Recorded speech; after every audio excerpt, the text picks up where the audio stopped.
नमस्कार, आप सभी का हमारे YouTube channel study with Madan Mohan का हार्दिक स्वागत है। आज जो हमारा टॉपिक है वो नजरी नक्शा की जो समस्याएं आ रही हैं, कैसे मकान नंबर में डालने में कई समस्या आ रही हैं, उन समस्याओं सभी हम समाधान करने का प्रयास करेंगे। तो सबसे पहले हमने नजरी नक्शा बना लिया। अभी HLB अलॉट हो गई हैं ज़्यादातर, और कुछ लोगों को 1-2 दिन में अलॉट हो जाएंगी। तो हमको क्या करना है कि हमको HLB जब मैसेज आया तो उसमें HLB हमको कौन सी मिली। मान लिया आप सुपरवाइजर हैं तो आपको 6 HLB मिल गई हैं, चार्ज अधिकारी का नंबर मिला।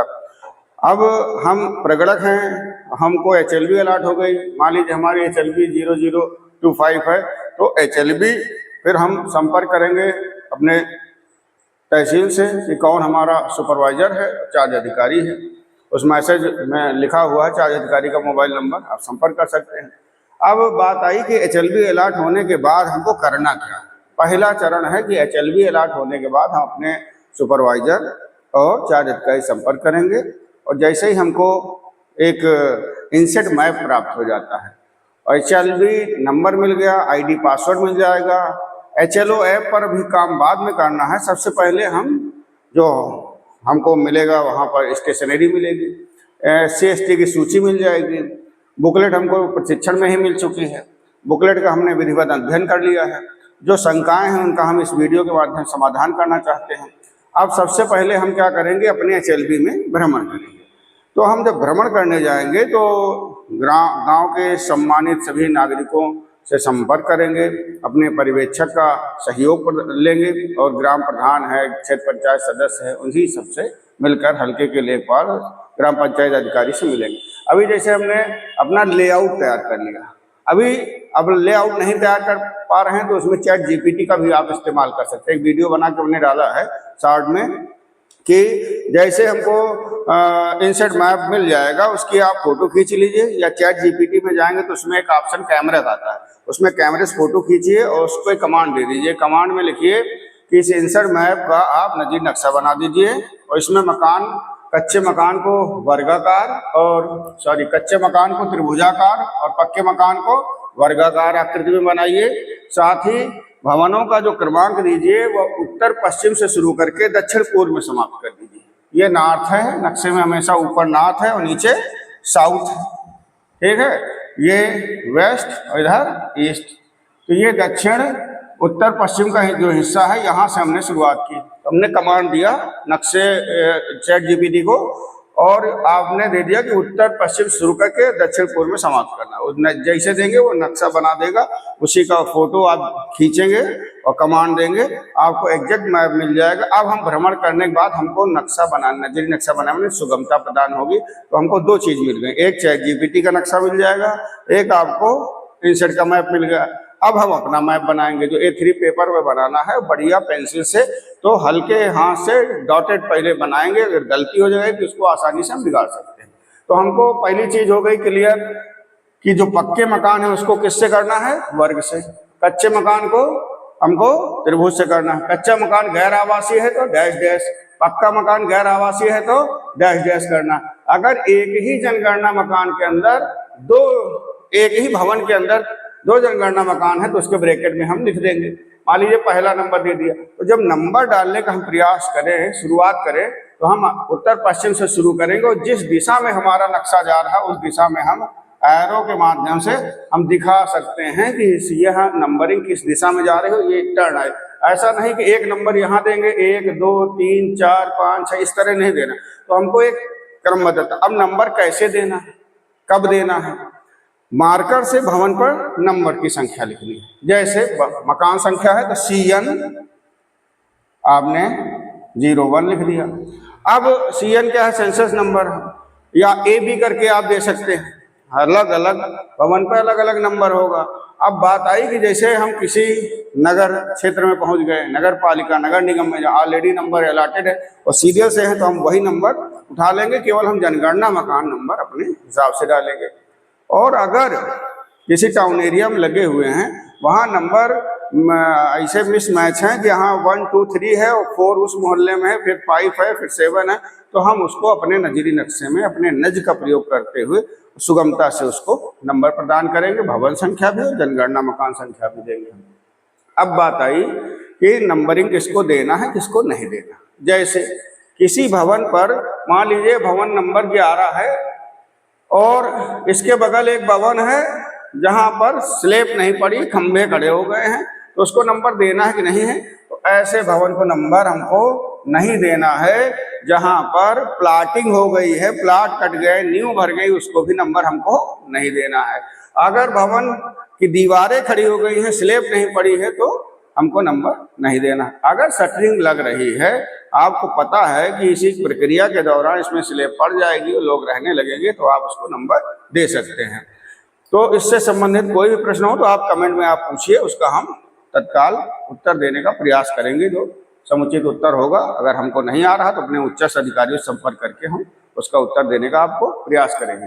अब बात आई कि हमको नंबर किसको देना, किसको नंबर नहीं देना। हमको पंचायत घर को नंबर देना है, तो पंचायत घर को दिया तो P लिख दिया, स्कूल को दिया तो S लिख दिया, आंगनबाड़ी AWC, आंगनबाड़ी सेंटर है AWC लिख दीजिए, उसको नंबर दे दीजिए। यहाँ जनगणना भवन हो गया। अभी भवन में जैसे कैसे करेंगे, सबमिट करेंगे, तो जब आप सबमिट करने जाएंगे, जब आप HLO ऐप पर लॉगिन करेंगे तो मकान सूचीकरण वाले ऑप्शन पर जाएंगे तो पहला ऑप्शन आवास है। दूसरा ऑप्शन क्या है? दूसरा ऑप्शन है आवास सह वाला है। अभी एक ऑप्शन उसमें स्कूल वाला मिलेगा, तो आंगनबाड़ी और स्कूल उसी में जाएंगे। इसमें जैसे आप स्कूल का डाटा डालेंगे वैसे विवरण मांगेगा, तो हम लिख लेंगे यहाँ स्कूल का संचालन हो रहा। शिक्षण संस्थान में जैसे लिख दिया हमने, यहाँ पर आंगनबाड़ी केंद्र का संचालन हो रहा। उतने भी हो लाख हो जाएगा, और लाख होने के बाद ये आपको पुष्टि के लिए दिखाई पड़ेगा। बाकी का कोई प्रश्न आपसे नहीं पूछेगा कि शौचालय कैसे है कि नहीं है, गैस कनेक्शन है कि नहीं है। तो हमको जितने भी ऑप्शन हैं केवल 2 ऑप्शन पर शुरू के छोड़ के, बाकी आपको कोई टेंशन की बात नहीं। पूजा स्थल पर बात करते हैं, क्योंकि सबसे ज्यादा प्रश्न जो वीडियो में आए पार्ट 3 में, वो सबसे ज्यादा क्वेश्चन पूजा स्थल पे आए। अभी पूजा स्थल को मान लीजिए हमने 22 नंबर दे दिया, कब देंगे कब नहीं देंगे?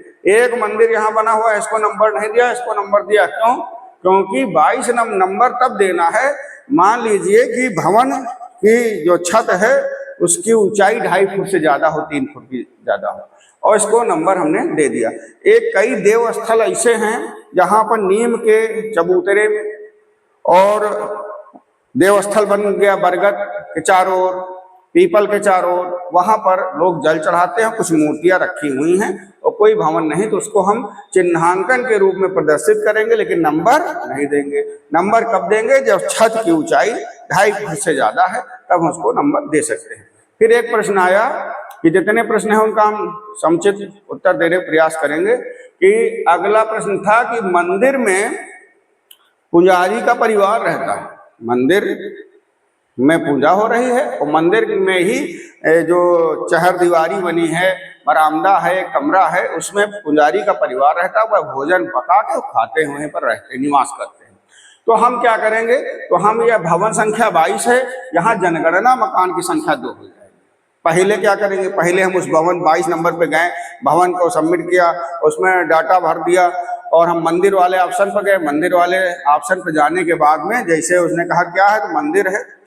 पूजा स्थल पे गए, पूजा स्थल पे कहा क्या है, पूजा स्थल कौन सा है? मंदिर है। अभी उसको मैंने लॉक कर दिया, सबमिट कर दिया। फिर दोबारा मैं अगले 23वें घर पर नहीं गया, हम सीधा फिर उसी 22वें नंबर दोहरा दिया। दोहराने के बाद नया जनगणना मकान मिला।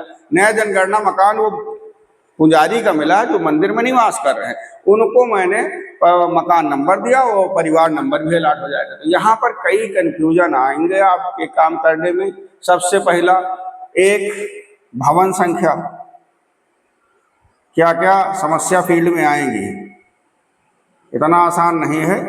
दूसरा, जनगणना मकान संख्या, जनगणना मकान संख्या। तीसरा, परिवार संख्या।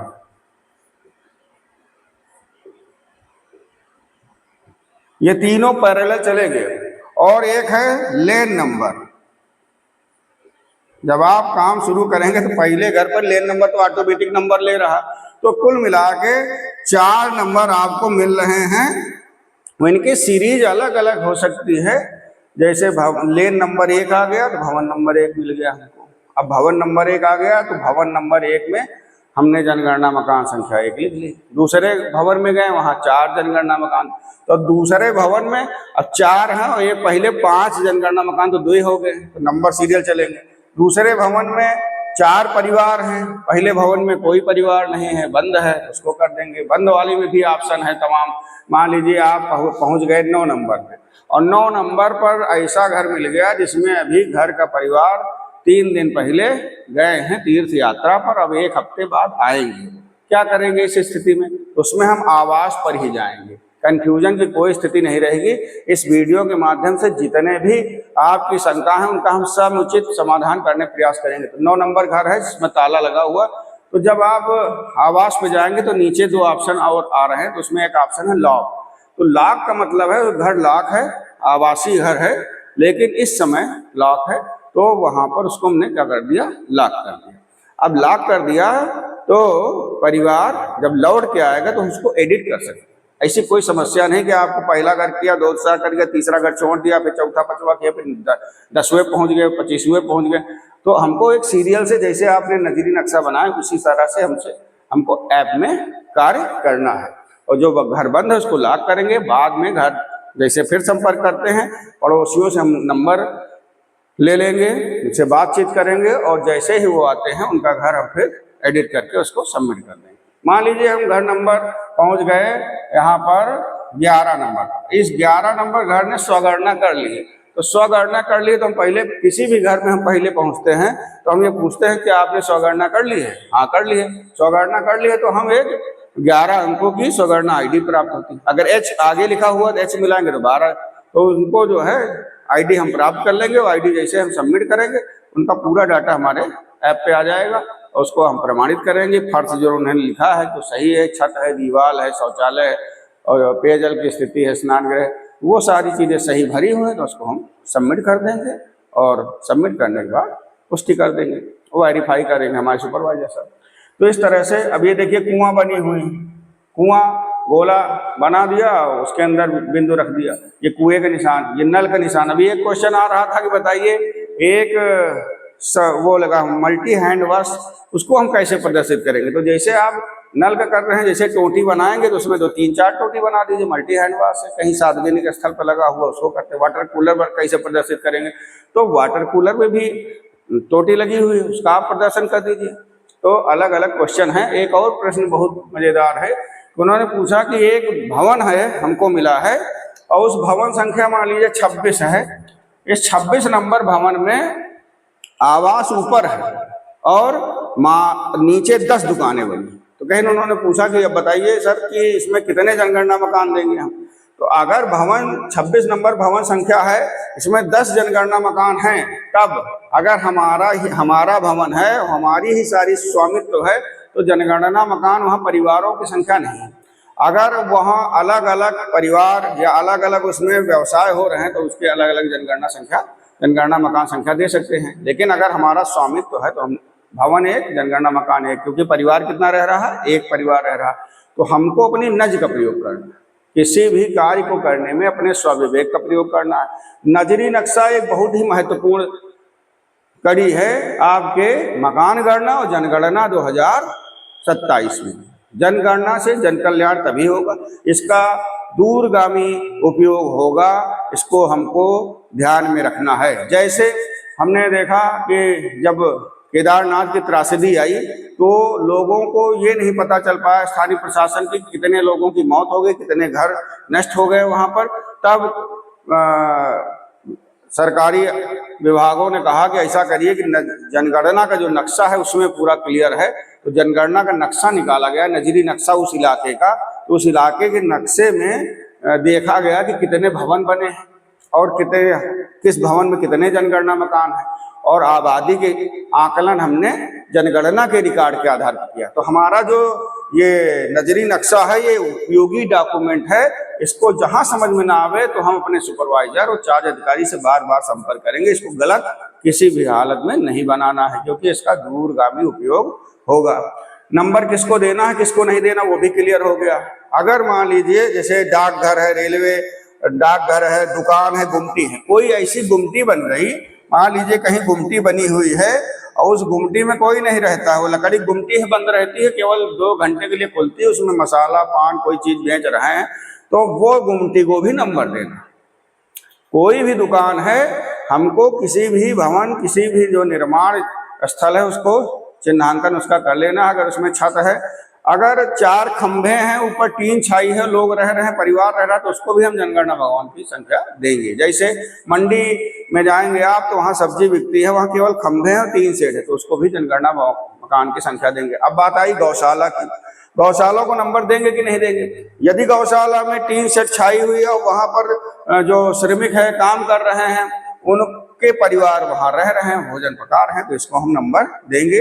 3 सेट में वहाँ पर अगर लोग रह रहे हैं, पार्क में नंबर हम नहीं दे रहे हैं, बाग में नंबर नहीं दे रहे हैं, क्योंकि जनगणना मकान नहीं है वहाँ पर। अब एक क्वेश्चन और बढ़िया मिला प्रशिक्षण के दौरान कि मान लीजिए कि हमारा भवन है 12 और 13 और 12-13 के बीच में जगह पड़ी हुई, एक प्लाट की जगह पड़ी हुई। उन्होंने कहा कि हम क्या उस प्लाट को नंबर देंगे?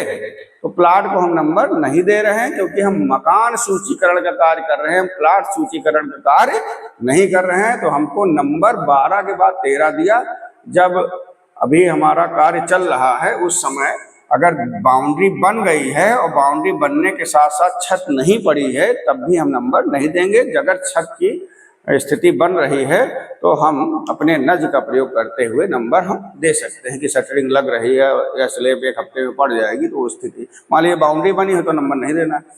14 नंबर पे जाएंगे तो यहाँ देखिए 3 लिखा ब्रैकेट, इसका मतलब क्या है कि 3 जनगणना मकान। या 10वां नंबर, ये पक्का है कि कच्चा है? ये पक्का है और कैसा है? गैर आवासीय, तो इसको डैश कर दिया। दूसरा गैर आवासीय है, ये कुएं का नंबर हो गया, नल हो गया, मंदिर हो गया। यहाँ मंदिर नंबर दिया, ये मंदिर को नंबर हमने नहीं दिया। क्यों? क्योंकि ये देव स्थल है, पूजा स्थल है, यहाँ पूजा होती है, लेकिन भवन नहीं है। यहाँ पर केवल पेड़ के चारों तरफ मूर्तियां रखी हैं, चबूतरा बना है, यहीं पर जल चढ़ता है, यहीं पूजा होता है। तो हमने एक जो है लैंडमार्क के रूप में चिन्ह बना दिया पूजा स्थल का, लेकिन कहीं पर भी हमने नंबर का प्रयोग नहीं किया। अब बात आई कि बाग है तो बाग का चिन्हांकन कर दिया, पार्क का चिन्हांकन हो गया, गौशाला का चिन्हांकन हो गया, कुआं का हो गया, मंदिर का हो गया, नल का हो गया, टोटी का आपको करना है, स्कूल के लिए S लिख दिया, आंगनबाड़ी के लिए AWC लिख दिया। अब ये क्या है? P है, पंचायत भवन है। पोस्ट ऑफिस, मान लीजिए 21 नंबर में पोस्ट ऑफिस चल रहा है तो PO कर दीजिए। डिस्पेंसरी D है, कोई अस्पताल चल रहा है आपके। अब सबसे महत्वपूर्ण ध्यान देने वाली बात है कि किसी एक ही गांव में कई HLB अलॉट होंगी, क्योंकि हमको 150 घर है, तो हमको सबसे पहले भवनों की संख्या काउंट कर लेनी है, क्योंकि हमको जनगणना भवन और भवन दोनों डाटा लेना है। HLO ऐप जब हम डाउनलोड करेंगे तो सबसे पहला डाटा वही मांगता है कि कुल आपके HLB में भवन कितने हैं, जनगणना भवन, जनगणना मकान कितने हैं। उनका जब डाटा सबमिट कर देंगे तभी वो प्रोसेस करेगा, तभी आगे बढ़ेगा। तो इसको ध्यान में रखना। तो हमने इस सेशन में क्या देखा कि मकान जनगणना में भवन नंबर प्रदान करना, अपूर्ण भवन को नंबर हमको नहीं देना है। तिरपाल, छप्पर, बगैर दीवार का भवन, 3 सेट, इनको भी नंबर देना है अगर परिवार वहां रह रहे हैं। भवन पर मार्कर से भवन संख्या जैसे A56 CN 56 लिखना है। कोई भी नंबर आप लिखे भवन पे लिख लीजिए। तो मान लीजिए नंबर हमने शुरू किया A01, A02। अभी किसी घर में इसमें एक जनगणना मकान तो 0001, यहाँ 2 हैं तो 0002 हो गया और फिर 0003। इसमें नंबर ऐप से स्वतः आते रहेंगे और परिवारों की संख्या के आधार पर आपका परिवार क्रमांक बढ़ता रहेगा। तो समस्याएं, उनका सारी समस्याओं का समाधान हो। यदि 2 भवनों के मध्य मकान छूट गया है और हमने नजरी नक्शा बना लिया और बाद में देखा कि हमको एक मकान मिला, उसको नंबर देना है, तो मान लीजिए 14 और 15 के बीच में भवन मिल गए हमको, तो उसको हम नंबर क्या दे देंगे? 14/1 कर देंगे। उसको 14/1 हमने नंबर प्रदान कर दिया। 56-57 के बीच मिल गया, 56/1 कर दिया। तो इस तरह से उसको करना है। नजरी नक्शा उपयोगी हो गया। दुकान, गुमटी, कार्यालय, होटल, पूजा स्थल को देना है नंबर। तालाब, नदी अगर कहीं है आपके HLB में, उसका भी चिन्हांकन करना है। स्कूल है, उसको भी आपको नंबर प्रदान करना है। तालाब, नदी को नंबर नहीं देना, लेकिन प्रदर्शित करना है। पूजा स्थल को नंबर देना है, लेकिन पूजा स्थल में अगर छत 2.5 फुट से ज्यादा है जिसमें व्यक्ति प्रवेश कर सकता है, नंबर दे दीजिए। डाकघर वो नंबर देना है। रेलवे लाइन को चिन्हांकन करना है। कैसे चिन्हांकन करना है कि ये रेलवे लाइन जा रहे हैं, इसको निशान बना दिया हमने कि रेलवे लाइन का निशान है। बाघ का प्रदर्शन करना है, गौशाला आदि को दर्शाना है। बगल वाली HLB से हमको अपना पृथक करना है। कोई भी ऐसा मकान नहीं होना चाहिए जो हमारी HLB में है और हमारे नक्शे में है और उसका जो है दूसरी HLB में, या हमारा मकान किसी दूसरे वाली HLB में है, तो उसको हमको ध्यान में रखना है। तो ये सब कार्य हो गया। अब आगे हम देखेंगे कि इस नजरी नक्शा के बारे में और विशेष बातों पर हम चर्चा करेंगे। जो कुछ ऐसे टिपिकल प्रश्न हैं जो बार बार पूछे जा रहे हैं कि एक घर में मान लीजिए ऐसा प्रश्न है तो जो विषय आपको असहज कर देगा, जैसे एक भवन एक जनगणना मकान, लेकिन परिवार दो रह रहे हैं। एक हमारा कमरा है और इसमें 2 परिवार रह रहे हैं। अब उनका जब हम करने जाएंगे, एक भवन एक जनगणना मकान और परिवार 2, तो जब परिवार 2 हैं तो उनमें भवनों की संख्या कैसे हम आवंटित करेंगे, इस पर चर्चा होगी। तो हम आगे इस पर चर्चा कर रहे हैं। आइए अब देखते हैं आगे कि हम कैसे ऐप जो हमको HLO ऐप है तो उस पर हम कैसे प्रोसेस करेंगे। और आवास है, और ये जो नंबर है दुकान कार्यालय, 4था नंबर स्कूल कॉलेज, 5वां वहाँ मिलेगा होटल लॉज गेस्ट हाउस, और 6ठा नंबर हमको देना है अस्पताल डिस्पेंसरी, 7वां फैक्ट्री वर्कशॉप, 8वां पूजा स्थल, 9 गैर आवासीय और 10 खाली। किनको खाली में किसको रखना है? अब खाली जो घर खाली पड़ा है या खाली इसमें ताला लगा हुआ है, इन सारी कॉन्सेप्टों को हम यहाँ क्लियर करेंगे। तो सबसे पहले हम आवास पर आते हैं। आवास पर हम चर्चा करेंगे। तो जब हम ऐप पर जाएंगे तो हमने पहले कहा हमको लाइन नंबर मिला। लाइन नंबर कैसा है? वो अपरिवर्तनीय है, उसमें हमको कुछ करना नहीं है। दूसरा नंबर हमको भवन संख्या मिल गई। किसी भवन पर गए तो हमने भवन संख्या उस पर मार्कर से, परमानेंट मार्कर से लिख दिया, भवन संख्या लिख दिया। और उसके ब्रैकेट में हमने लिखा, वर्ग बनाया पक्का है तो उसके ब्रैकेट में क्या लिख दिया हमने, जनगणना मकान अगर कितने हैं, 2 हैं, 3 हैं, 1 है तो नहीं लिखना है। केवल हमने देखिए किसी भी घर में 1 नहीं लिखा, जहां पर 2 हैं तो 2 लिख दिया, 3 है तो 3 लिख दीजिए। अब ये तो बात आई, उसमें जब जाएंगे तो 3 बटन मिलेगा, अगला, पिछला और सीधे जाए। अगला मतलब आगे बढ़ने के लिए और पिछला पीछे जाने के लिए, और किसी विशेष स्क्रीन पर जंप करने के लिए आप बीच वाले बटन का प्रयोग कर सकते हैं, उसका हम प्रयोग नहीं करते हैं। जनगणना मकान नंबर कितने अंकों का है? 4 नंबर का। आज इस सत्र में हम इस पर चर्चा करेंगे कि ये आवास और इसमें क्या क्या शामिल करेगा। पहला आवास हम ले रहे हैं। अब आवास में झोपड़ी है, कोठी है, तंबू है, सैनिक बैरक है, झुग्गी है। अब इनको हमको शामिल कर लेना है। मतलब कि कोई भी व्यक्ति अगर रह रहा है वह आवास के रूप में वहाँ निवास कर रहा, तो उसको हम उसमें शामिल करेंगे। इसमें पहले ही हमने इसके पार्ट 3 में जनगणना वाले बताया था कि आप परिवार किसे कहते हैं। परिवार व्यक्तियों का वह समूह जो एक व्यक्ति एक निश्चित स्थान पर रहकर और एक साझा रसोई से भोजन प्राप्त करता है, वह परिवार। परिवार का हमारे ब्लड रिलेशन से कोई लेना देना नहीं है। कोई नौकर है हमारे साथ भोजन कर रहा तो उसको हम अपने परिवार के रूप में गिनेंगे। हाँ, नौकर घर में है, काम कर रहा, वो अलग भोजन पका खा रहा, तो जनगणना मकान 2 हो गए, एक हमारा एक नौकर का जो इस कमरे में रह रहा, उसको जनगणना मकान अलॉट कर देंगे। तो अब यहाँ पर सारी कॉन्सेप्ट जो है क्लियर हो जाएंगे आपके। सबसे पहले आवास पर आए तो आवास किसको देना है, चाहे वो झोपड़ी में रह रहा है, उसकी छत नहीं है, वो ऐसा मकान है जिसमें केवल छत है या टीना छाई हुई है, बाकी उसमें एंगल लगे हुए हैं, उसी की नीचे वो उसका परिवार निवास कर रहा, भोजन कर रहा, तब भी उसको हम नंबर देंगे, आवास के रूप में ले जाएंगे। बात है आवासय। आवासय में हम चर्चा करेंगे स्कूल, दुकान, क्लिनिक, जिम। हमारे आवास में नीचे स्कूल है, ऊपर मकान है, नीचे दुकान है, ऊपर मकान है, नीचे जिम चल रही है, नीचे अस्पताल चल रहा है, नीचे कोई भी व्यवसाय आप कर रहे हैं, तो उसको हम लेके जाएंगे आवासय में। अब इसमें भी कई तरह के प्रश्न आपके मन में आएंगे और इसमें संस्थागत परिवार भी इसी में शामिल होगा। आवासय में भी छात्रावास, वृद्धावस्थाश्रम, ये जितने भी संस्थाएं जाएंगे। यहाँ एक और कंफ्यूजन वाली स्थिति है कि संस्थागत परिवार और संस्था दोनों अलग अलग है। अगर मान लीजिए स्कूल है तो इसको हम नंबर 4 में ले जाएंगे, लेकिन छात्रावास है तो उसको नंबर 2 पे ले जाएंगे। आवासय में मान लीजिए हमारा छात्रावास है और इसको आवास के रूप में हमने आवासय के रूप में लिख लिया। तो जैसे ही हमने भवन संख्या 32 पर गए, मेरा छात्रावास का भवन संख्या 32 है, इसमें बच्चे रह रहे हैं, तो एक ही रसोई से भोजन प्राप्त कर रहे हैं, वह एक जनगणना मकान होगा। लेकिन यदि मान लीजिए हमारा 19 नंबर या जो है हमारा जो है 15 नंबर छात्रावास है, 15 नंबर छात्रावास है और यहाँ पर 2 परिवार और रह रहे हैं, एक तो जो रसोइये का परिवार है और एक वार्डन का परिवार है। तो एक जनगणना मकान बच्चे का हो गया, बच्चों का हो गया, एक वार्डन अलग उनका परिवार रहता है, वह भोजन पका खा रहे हैं अलग, और वहां पर जो रसोइया है वो अलग रह रहा है। तो इसके ब्रैकेट में हम क्या लिख देंगे, 3 जनगणना मकान। कैसे करना है, बात की समस्या आ गई कि वहाँ ऐप पे कैसे करना है कि हमने लैंड नंबर, हमको जैसे हमने नेक्स्ट किया लैंड नंबर मिल गई, भवन संख्या हमने डाल दिया, भवन संख्या पहले हमने छात्रावास का कर दिया, छात्रावास किया, उसको एक जनगणना मकान मिल गया और हमने उसको कंप्लीट किया। अब अगले भवन पे नहीं जाना है, वहां पर दोहराए वाला बटन दबाएंगे।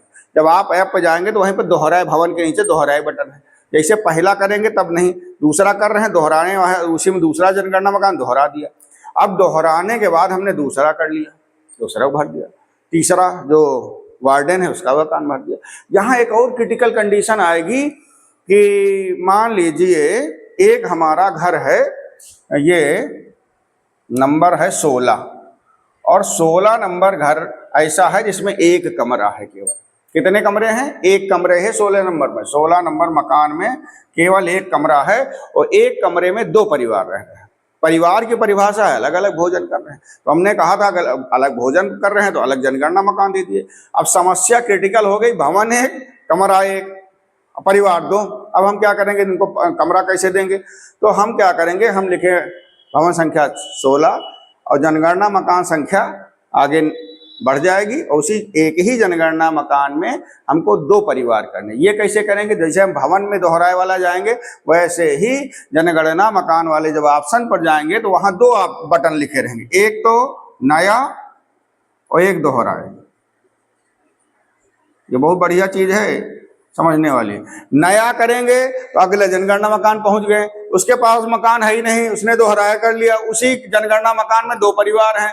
अब पूछा कमरों की संख्या कितनी है, बड़े रामू छोटे श्यामू, किसको नंबर देंगे, तो हम कम भवन में कमरों की संख्या की 0 लिखेंगे, क्योंकि ये जो आंकड़े हैं हमारी जनगणना 2027 के 10 साल तक कार्य करेंगे। इन्हीं जनगणना के आंकड़ों से देश का भविष्य निर्धारित होगा, योजनाएं बनेंगी, उनका क्रियान्वयन होगा, आवासों का आवंटन होगा। तो अभी 2 भाई हैं और एक को कमरा दे दिया तो आगे दोनों को कोई आवास इस स्थिति में नहीं मिलेगा। तो उस स्थिति में हम क्या करेंगे, 0 कमरों की संख्या के 1 का आधा कितना हो जाएगा, 1 का आधा हो गया 0.5, दशमलव भरना नहीं, हमने 0 कर दिया।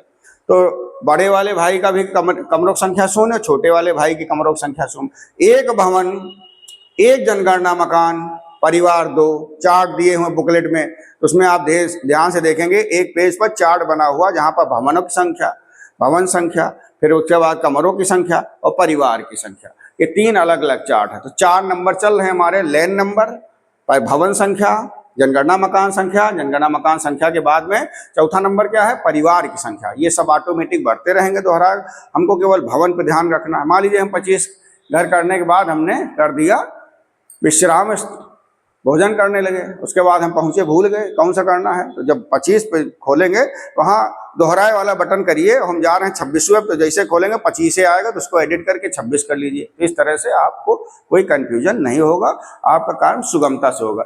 अभी हम आवास पर चलने के बाद आवास से आ गए। आवास में वृद्धावस्था, छात्रावास है, जेल है। जेल में भी यही स्थिति है, भोजन बना रहे हैं, अगर कोई बावर्ची है वहाँ अलग रह रहा है, उसका परिवार अलग रह रहा है तो उसको अलग जनगणना मकान देंगे। तो पहला जो ऑप्शन है वो जेल है, जेल पे हम चले जाएंगे सहवास करके, और उसके बाद हम जाएंगे दूसरा जनगणना मकान उसका है तो वो हम नंबर 1 सेलेक्ट कर लेंगे। जब यहाँ पर आएंगे तो अगले जो जनगणना मकान पे जाएंगे तो जो नौकर है या रसोइया है, बावर्ची है, उसको आवास से सेलेक्ट नहीं करेंगे। छात्रावास तो आवास से सेलेक्ट कर लिया, लेकिन वार्डन का जब भरेंगे जनगणना मकान तब हम यहाँ पर आवास का सिलेक्शन करेंगे। यहीं पर लोग गलती करेंगे कि उन्होंने आवास से सेलेक्ट कर लिया छात्रावास, छात्रावास में 3 जनगणना मकान, एक तो छात्रों के लिए, तो उसमें आवास से हमें भर दीजिए उसका डाटा, और उसके जब मांगेगा डिस्क्रिप्शन में कि क्या लिखना है तो हमने लिख दिया कि इसका यहाँ पर छात्रावास है, छात्रों का जो है निवास स्थल। और दूसरा जब उसको वार्डन वाला दे रहे हैं, रसोइयों वाला, तो आवास सेट करेंगे। अब वो कमरे में रह रहे हैं, उनका परिवार तो आवास है उनका। अब बात आई आवास क्लियर हो गया, आवास हो गया, आवास में वृद्धावस्था आश्रम, जेल, लॉज, छात्रावास हो गया। संस्थागत परिवार और संस्था में अंतर है कि स्कूल और अस्पताल ये सब क्या है, संस्था है, लेकिन छात्रावास क्या है, एक संस्थागत परिवार है। तो परिवार और संस्थागत, परिवार और संस्थागत में संस्था में हमको कंफ्यूजन नहीं करना। अब बात आई 3 नंबर पे पहुंच गए, दुकान और कार्यालय। दुकान में क्या क्या शामिल करना है, कहीं पे जा रहे हैं, चाय की दुकान है, फल की दुकान है, दूध की दुकान है, तो किसी भी प्रकार की दुकान या कॉलेज या कार्यालय, जैसे police station, fire station, panchayat भवन, ब्लॉक, तहसीलदार का ऑफिस है या ब्लॉक का कार्यालय है, खंड शिक्षा अधिकारी कार्यालय, किसी भी कार्यालय में जाएंगे तो हमको सिलेक्शन करना है नंबर 4 का। जैसे 4 पे जाएंगे वो पूछेगा कि क्या है, तो वहां पर लिखेंगे बॉक्स में कि पंचायत भवन, और उसके बाद कोई डाटा नहीं लेगा, सबमिट करेंगे। स्कूल में जाएंगे, स्कूल में लिखेंगे स्कूल, और उसके बाद डाटा सबमिट कर देंगे, वहीं आपका डाटा सबमिट हो जाएगा, उसकी पुष्टि करना है, लाख। अब 5वें में आएंगे होटल, ये बहुत इंपॉर्टेंट है। होटल में क्या है, स्कूल हो गया, होटल में डाक बंगला, सर्किट हाउस, धर्मशाला, विश्राम गृह, यह भी शामिल है। क्या पता चला धर्मशाला मिल गया, इसको कहाँ ले जाना है, तो होटल में जाएगा। होटल वाला ऑप्शन जो है उसमें लिखा है लॉज गेस्ट हाउस, उसी में लॉज है, गेस्ट हाउस है, विश्राम गृह है, डाक बंगला है। तो वो विधायक जी आ रहे हैं, डाक बंगले में निवास कर रहे हैं, तो डाक बंगला हमारा किस में जाएगा, नंबर 5 में जाएगा डाक बंगला। और नंबर 5 में लिखेंगे, जैसे ही हमने पूछेगा उसका विवरण, तो विवरण में लिखेंगे कि भाई ये डाक बंगला है या गेस्ट हाउस है, होटल है, वहीं पर लॉज होगा। अगर होटल ऐसा है या लॉज है जहां पर लोग आते हैं, भोजन करते चले जाते हैं, और साथ ही कुछ कमरे हैं जहां पर रसोइया का निवास स्थल है, मालिक या प्रबंधक, मैनेजर वहां रह रहे हैं, 3-4 आवास हैं, तो अगर 3 परिवार चल रहे हैं, मान लीजिए 27 नंबर में ये होटल है और यहाँ पर 26 नंबर में, और 3 जनगणना मकान है, एक तो होटल, दूसरा एक प्रबंधक का है, और एक जो है वहां पर कोई बावर्ची रह रहा है, रसोइया रह रहा, तो हम पहला वाला तो 5 नंबर से भर देंगे, जनगणना मकान होटल वाला, और प्रबंधक और रसोइया वाला उसका हम आवास वाले ऑप्शन पर जाएंगे सिलेक्ट करेंगे। जब नया जनगणना मकान दोहराएंगे, नया जनगणना मकान मिलेगा, तो इन दोनों का हम आवास से सिलेक्ट करके उनका पूरा विवरण भरेंगे, फर्श कैसी है, छत कैसी, दीवार कैसी है, छत कैसी है, शौचालय की स्थिति क्या है, वो पूरा भरना पड़ेगा आपको। और बाकी हमारा जो होटल जिसका करेंगे वो लाख हो जाएगा होटल के बाद। फिर होटल के बाद हम पहुंचे अस्पताल डिस्पेंसरी। अस्पताल डिस्पेंसरी में अस्पताल डिस्पेंसरी ही नहीं, जितना जैसे आप एक्सरे जहां पर सेंटर है उसको भी इसमें शामिल करना है, या डेंटल क्लिनिक है उसको शामिल करना है। तो जितने भी पैथोलॉजी है, CSC है, PSC है, ये सब कहाँ जाएंगे, ये हमारे 6 नंबर पे जाएंगे।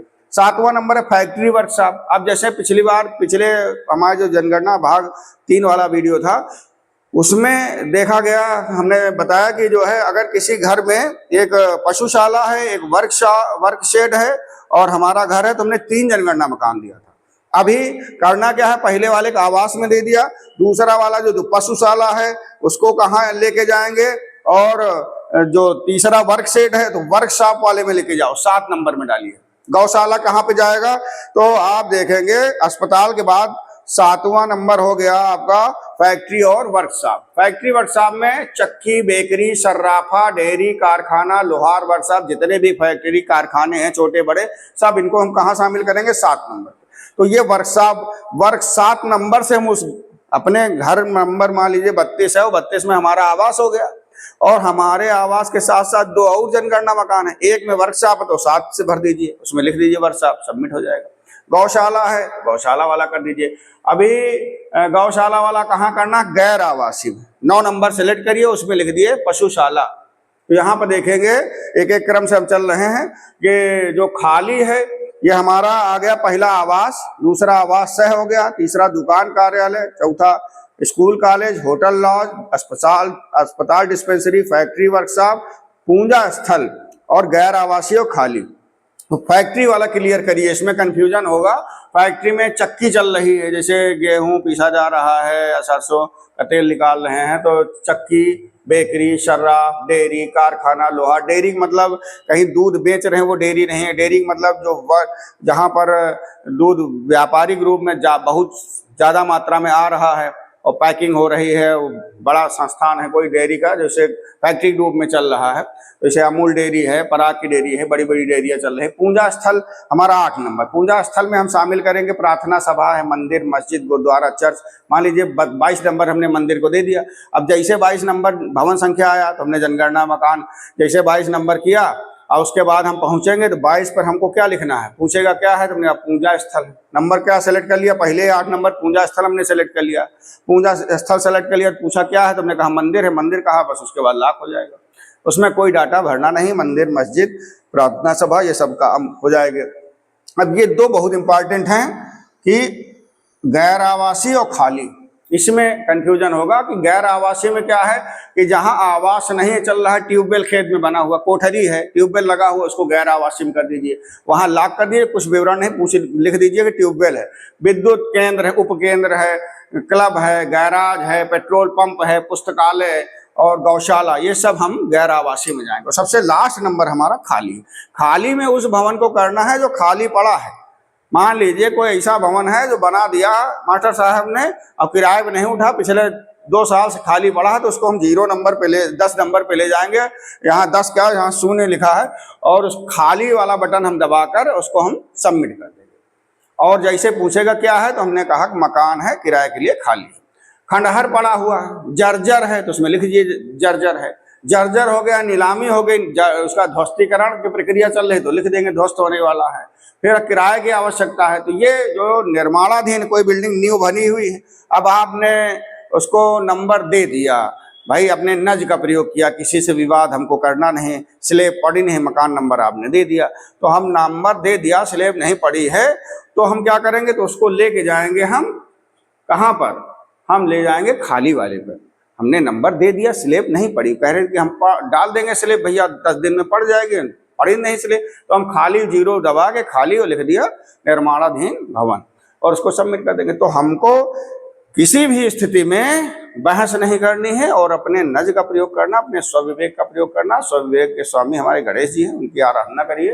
तो इस तरह से एक बार फिर से रिवीजन करते हैं कि लाइन नंबर, भवन नंबर दोहराए, और पिछले के बटन को ध्यान रखना, भवन में केवल दोहराए है, और जब आप जनगणना मकान में जाएंगे तो नया और दोहराए दोनों, नया तो अगले जनगणना मकान, उसी जनगणना मकान में 3 परिवार रह रहे हैं, तो वहां पर हम क्या करेंगे, नया नहीं जाएंगे, तब हम दोहराएंगे। विशेष स्थिति में जनगणना मकान की ऐसी स्थिति बहुत कम मिलेगी, लेकिन मिल भी हमको सकती है। तो ये हमने आवास में देख लिया, आवासय का समझा, आवासय में ही संस्थागत परिवार आएंगे, छात्रावास, वृद्धावस्था, लेकिन संस्था कहाँ आएंगी, वो आपके स्कूल, कॉलेज, संस्था है, ये सब 4 नंबर में जाएंगे। दुकान, कार्यालय 3 नंबर में। कुछ भरना नहीं है कि शौचालय कहाँ है, संस्था पंचायत भवन में बना है कि नहीं बना है, कि नल कहाँ, कि बिजली कहाँ, केवल लिखिए पंचायत भवन और उसको लॉक कर दीजिए। अस्पताल, डिस्पेंसरी 6 नंबर लीजिए, फैक्ट्री, वर्कशॉप 7 नंबर लिखिए, पूजा स्थल 8 नंबर लिखिए, और 9 नंबर पर गैर आवासीय और 10 नंबर पर खाली। तो इस तरह से इतना हमने पूरा बताया। और जब अगर कोई अब भी कोई कंफ्यूजन हो तो हमारा HLO ऐप के 2 वीडियो पड़े हुए हैं, उनको आप देख लीजिए। एक HLO ऐप का और वीडियो बनाएंगे, साथ ही स्वगणना के 2 वीडियो हैं, स्वगणना पार्ट 1 और स्वगणना में आने वाली समस्याओं में बताया गया कि हम क्या करते हैं कि स्वगणना में एड्रेस नहीं सर्च कर रहा, तो हम सीधा पहले, जैसे हमारा घर जो है रामपुर, तो रामपुर हमको सर्च करेंगे, उसको गूगल से सर्च करने पर उसको कॉपी कर लिया, कॉपी करने के बाद में फिर हमने क्या किया, उसको एड्रेस जहां पर वो मांगता वहां पर पेस्ट करते हैं। तो इस तरह से हमारा ये आज का सेशन पूरा हुआ। धन्यवाद। और आप सभी से निवेदन है कि इस वीडियो को ज़्यादा से ज़्यादा लोगों तक पहुंचाइए, शेयर करिए, और हमारे चैनल को सब्सक्राइब करिए, लाइक करिए। धन्यवाद।